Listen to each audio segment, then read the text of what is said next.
Mes chers nouveaux abonnés, mesdames, messieurs, peuple congolais, chers membres de la diaspora, envoyez cette vidéo à tous les Congolais et aux armées. Et pourquoi?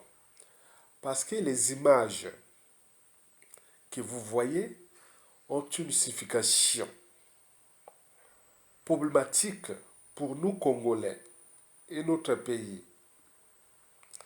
Cette signification est France-Afrique.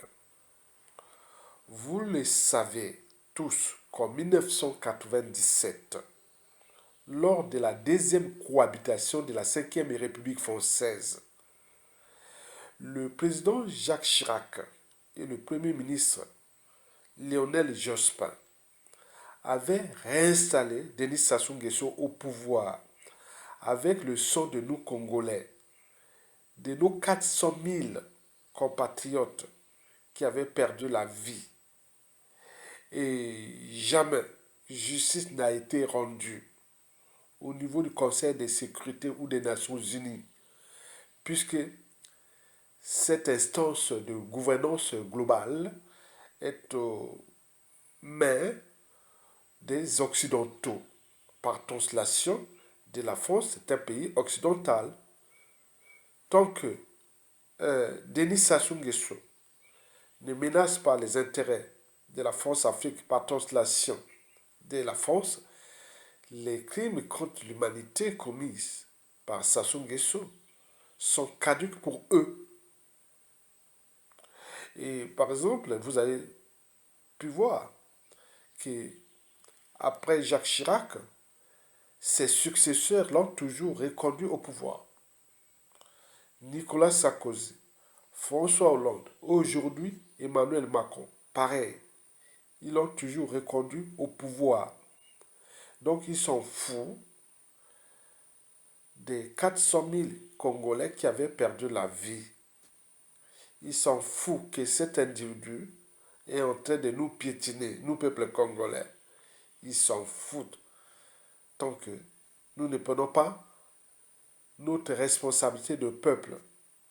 Les peuples se lèvent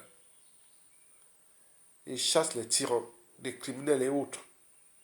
Vous imaginez Denis Sassou Nguesso, invité par-ci par-là par la France-Afrique, on l'a donné même des missions, des rôles autres.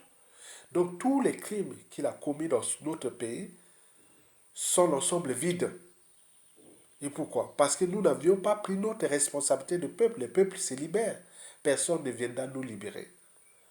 Vous le savez très bien que depuis la fin de la Seconde Guerre mondiale, jamais aucun pays africain n'a subi de coups d'État sanglants comme le fut celui du 5 juin au 15 octobre 1997 au Congo-Brazzaville, dans notre pays, qui avait réinstallé Denis Sassou Nguesso au pouvoir et qui aujourd'hui, à ses 83 ou à 85 ans, vit une retraite dorée de grandes vadrouilles, de pigeons voyageurs, avec l'argent de nous peuples congolais. C'est sa retraite dorée. Vous imaginez, seulement au cours de ces 45 jours, il s'est pavané partout. D'abord à l'intérieur du pays, Pointe-Noire, puis fait la fête avec sa Marie-Antoinette à Brazzaville, parti à Oyo, soi-disant recevoir Tshisekedi. Après la vadou du nord du pays, à Ouessou et à Infondo. Puis il était parti au Nigeria pour l'investiture du nouveau président nigérien. Après, il était parti en Turquie pour l'investiture d'Erdogan. Et après, il est revenu en Côte d'Ivoire. Et maintenant là en France, après il va aller en Arabie Saoudite, et etc. Il repart au pays. Et après. C'est quoi cette affaire-là? Sassou vit sa vie. Une vie qui lui a été attribuée au sommet de la pyramide France-Afrique. Puisque c'est un pion, une pièce maîtresse de la France-Afrique. Explication. Il y a eu au Congo-Brazzaville plus de massacres, plus de morts, plus de viols systématiques, plusieurs dizaines de milliers, qu'il n'y en a eu au Kosovo, en Tchétchénie et à Timor-Est réunis dans la même période. Regardez la manière dont on a couvert ces trois événements et la manière dont on a couvert le Congo-Brazzaville, rien du tout. Je dirais plus personne qui ose lever le petit doigt au Congo-Brazzaville, et on pratique ce qu'on appelle le dialogue sans exclusion. Et tout cela devrait être couronné par des élections truquées qui permettraient d'installer pour encore un certain nombre d'années M. Sassou Nguesso à la tête du Congo-Brazzaville pour le plus grand profit de la France-Afrique. Ce qui est quand même tout à fait stupéfiant et que je n'ai jamais vu dans aucun autre pays, c'est à quel degré l'ensemble de l'éventail politique, y compris la gauche modérée, y compris une partie du Parti communiste, y compris l'extrême droite bien entendu, soutient intégralement M. Sassou Nguesso. On a vraiment l'impression que c'est le personnage clé qui défend le sort du rôle de la France en Afrique. De ce fait, si nous ne prenons pas conscience de notre responsabilité de peuple, nous allons tous mourir comme des indigènes esclaves et du bétail humain des esclaves, un être mortel qui n'est que de passage sur terre. Mesdames, Messieurs, peuple congolais, chers membres de la diaspora, nous n'avions plus que trois perspectives. D'ici la mort, ou le départ, ou la chute, ou autre, on peut dire tout ça. Mais dans tous les cas, il est encore là. Regardez Paul Biya, il a ses 90 ans, regarde comment là. Mais nous, Sassou Nguesso à 83, 85 ans, peut-être il va aller jusqu'à 92 ans, 97 ans. Le pays complètement fracassé, beaucoup de morts qu'il a déjà tués. Vous imaginez que cet individu a déjà tué deux présidents de son pays, un cardinal, des intellectuels, des officiers généraux et autres. Qu'est-ce que Sassou pouvait faire encore de mieux pour montrer que vous, peuple congolais, vous êtes incapables. Et après lui, il y en aura peut-être d'autres. Puisque ce qui se passe là, ailleurs en Afrique, on ne comprend pas les Congolais. Civils, politiques et militaires, on ne comprend pas. Mais non, comme nous avons tout renoncé, nous n'avions que trois perspectives. La première perspective, c'est-à-dire du statu quo. Donc on reste là, laisser Sassou Nguesso et la France Afrique jouer leur rôle, mission, et donc le pays fracassé, le peuple piétiné, et avec ces lots de morts, des contentieux historiques, des règlements de comptes en dormance, et plein de trucs comme ça. En ce moment, on vit à ça. Donc on est dans le statu quo. Les prisonniers politiques peuvent crever dans les prisons, puisqu'on a tout renoncé. Le statu quo, c'est ça. Donc on est là, on regarde comme des moutons. Personne ne peut prendre des responsabilités de se dire que, voilà, on met les gens dans la rue, ou un coup d'état militaire salutaire, ou le peuple se retrouve ensemble. Non, rien du tout. Donc ça donne les idées à d'autres personnes, ce que je vous dis. La, la deuxième perspective, c'est que, bon, ben, on attend, comme ils disent aujourd'hui, ils sont en train de vendre 2026, ils disent tournons la page de quoi? Des crimes commis par Sassou Nguesso, tournons la page de qui? Sassou Nguesso, Exo. Donc il y a des gens qui sont en train de vendre déjà 2026.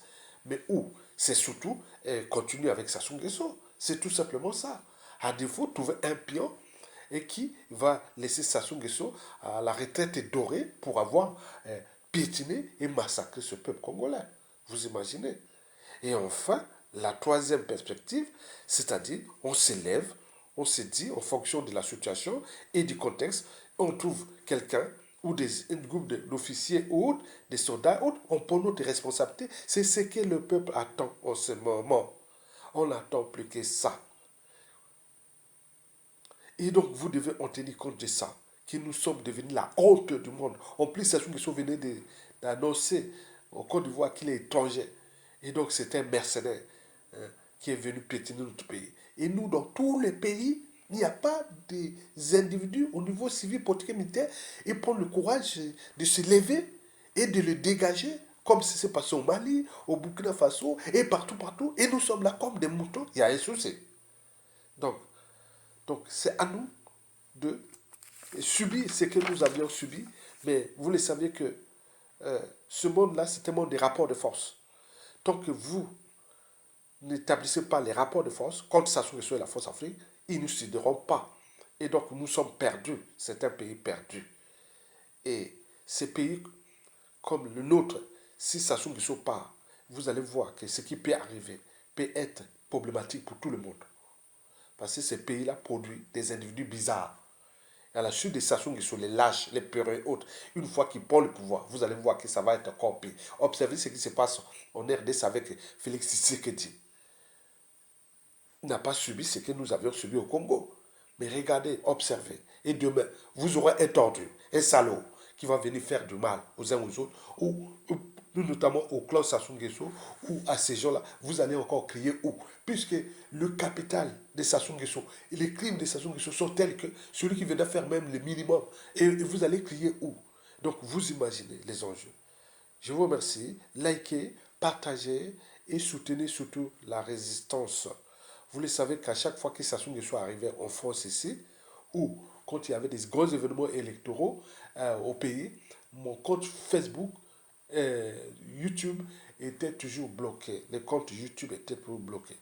Maintenant, là, il fonctionne encore, mais on a démonétisé mes droits d'auteur. Il n'y a pas de problème. Donc, au moment où le compte est encore là, donc on prie, donc likez, partagez pour que ça fait du poids, parce que, et le but, l'objectif est que de supprimer mon compte YouTube. Vous le savez très bien. Donc nous, on se bat pour libérer le pays et mettre tous les moyens pour que le peuple à l'intérieur du pays puisse prendre ses responsabilités. Merci beaucoup. À bientôt. Likez, partagez et soutenez la résistance.